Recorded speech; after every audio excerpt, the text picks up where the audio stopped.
सेवा जोहार करता हूँ। यहाँ के देवी देवता खेरोदाई मेड़ोदाई सभी को दिग्विजय मरावी की ओर से सादर सेवा जोहार। और इस भरे बरसात में भी आए हुए और इस कार्यक्रम को सफल बनाने के लिए अपने हक अधिकारियों के लिए जो आदिवासी दिवस मनाया जाता है, विश्व स्तर में जो संदेश दिया जाता है कि आदिवासियों की सांस्कृतिक विशेषताएं और परंपरा और उनके जो जीवन शैली है उसके कारण आज विश्व आदिवासी दिवस जिस तरीके से मनाया जा रहा है और संयुक्त राष्ट्र संघ ने मजबूर होकर विश्व आदिवासी दिवस घोषित किया, उसको मनाने के लिए जिस ऊर्जा और जिस जज्बे के साथ भरे पानी में भी उपस्थित मेरे पास शक्ति और युवा साथी, उन सभी को सादर सेवा जोहार करता हूँ।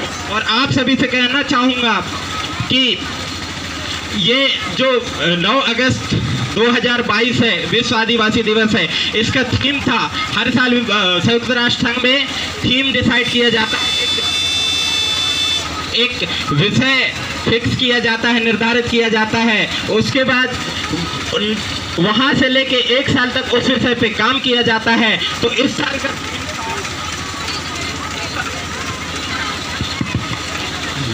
इस साल का जो थीम है, इस साल का थीम ये है कि सांस्कृतिक और परंपरा, जो आदिवासी की संस्कृति और परंपरा है उसको निरंतर पीढ़ी दर पीढ़ी ले जाने में मातृशक्तियों का क्या योगदान होता है, उस विषय पे 2021 में 9 अगस्त को घोषित किया गया था और 2022 में उसको सेलिब्रेट किया जा रहा है। और मैं देख रहा हूँ आज इस पावन धरती में, इस क्रांतिकारी धरती में, यहाँ हमारे भाई लोगों से ज़्यादा हमारी मातृशक्तियाँ दिख रही हैं। इनके लिए सबसे ज़्यादा और जोरदार ताली बजना चाहिए। साथियों, इस विश्व में बहुत सारे समुदाय हैं, बहुत सारे लोग रहते हैं, बहुत सारे परंपरा रीति रिवाज सबको मानने वाले लोग रहते हैं, परंतु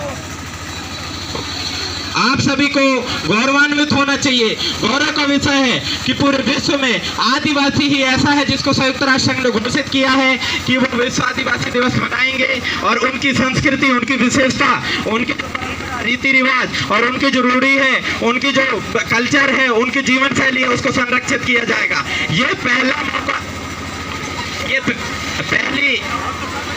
ये पहली ऐसी जो कम्युनिटी है जिसके बारे में संयुक्त राष्ट्र संघ ने स्वतः ही संज्ञान लिया है और फिर विश्व आदिवासी दिवस घोषित किया है। साथ विश्व आदिवासी दिवस ना सिर्फ नाच गाने या भाषणबाजी से कंप्लीट नहीं होता, इससे इसके जो उद्देश्य है, इसके जो महान उद्देश्य हैं, उन सबको आप सब लोगों को समझना पड़ेगा। इसका महान उद्देश्य ये है कि हमको सबसे बड़ी चीज़ ये है, आदिवासियों की जो भी परंपरा है, जो भी आदिवासी हैं, चाहे विश्व स्तर के हो, गांव के हो, देश के हो, परदेश के हो, हम सबको एकता और भाईचारे के साथ रहना है। और हमारे जो भी संवैधानिक अधिकार हैं, हमारी जो संस्कृति है, हमारे जो कल्चर है, हमारे रीति रिवाज है, और हमारे साथ यदि अन्याय होता है तो सब उसके खिलाफ हम लोग सामूहिक तौर पे खड़े होकर लड़ाई लड़ेंगे कि नहीं आप लोग? पुनः ये याद दिलाने का वक्त है, ये संकल्प लेने का वक्त है, हम आपसी भाईचारे से आगे बढ़ेंगे। आगे बढ़ते हुए कोई भी पिछले साल का जो थीम था, पिछले साल का जो विषय था आदिवासी दिवस का, कि कोई भी हमारा भाई पीछे ना छूटे, तो आप लोगों की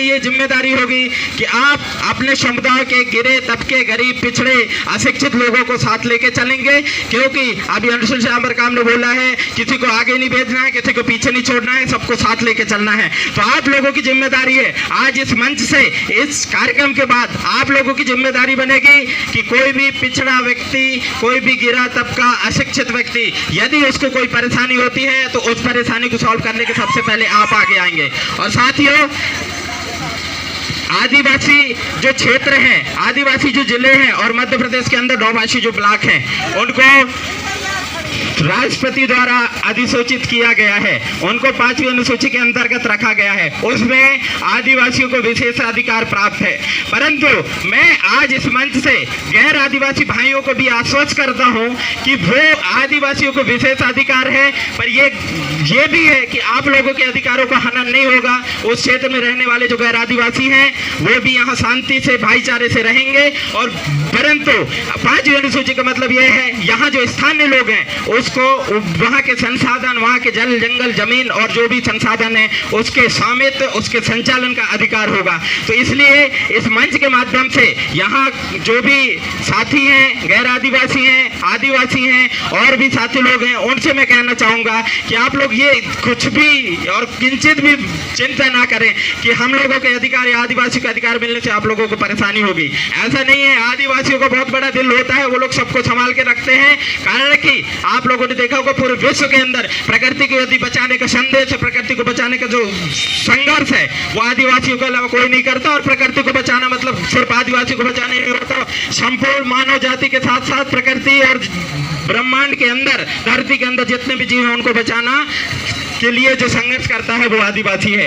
इसलिए साथियों, आप सब अपने आप में एक विशेष और विशिष्ट व्यक्ति हैं, देश दुनिया के बहुत महत्वपूर्ण व्यक्ति हैं। तो आप लोग अपने आप को कमजोर ना समझें, तो एकता भाईचारा के साथ एक दूसरे के समस्या जो है, प्रॉब्लम है, एक दूसरे के कठिनाई है, परेशानियां हैं, हाँ उनको सब लोग मिलकर सॉल्व करें। तभी इस आदिवासी दिवस की जो परंपरा है और उसको मनाने का जो उद्देश्य है इसको हम पूरा कर पाएंगे। मैं ज़्यादा वक्त नहीं लूँगा, ऐसे भी बारिश हो रही है और बारिश में आप लोगों के धैर्य और फिर इस ऊर्जा को मैं जोहार करता हूं और पुनः आप सभी लोगों को मैं एक बार आभार करता हूं। और एक साथ मैं ये नारा लगवाना चाहूँगा कि एक तीर एक कमान, सारे आदिवासी एक समान। कारण कि हम लोगों का हमेशा संदेश होता है कि आप लोग पहले बटे हुए थे, बांटा गया था, बील आदिवासी, गौड़, प्रधान, आपके धोबा, भलबा और यादव, दुनिया भर की चीज़ें जो थी उनको दूर होके आज हम एक मंच पे आए हैं और ये हमारी ताकत है, ये आदिवासी दिवस की ताकत है।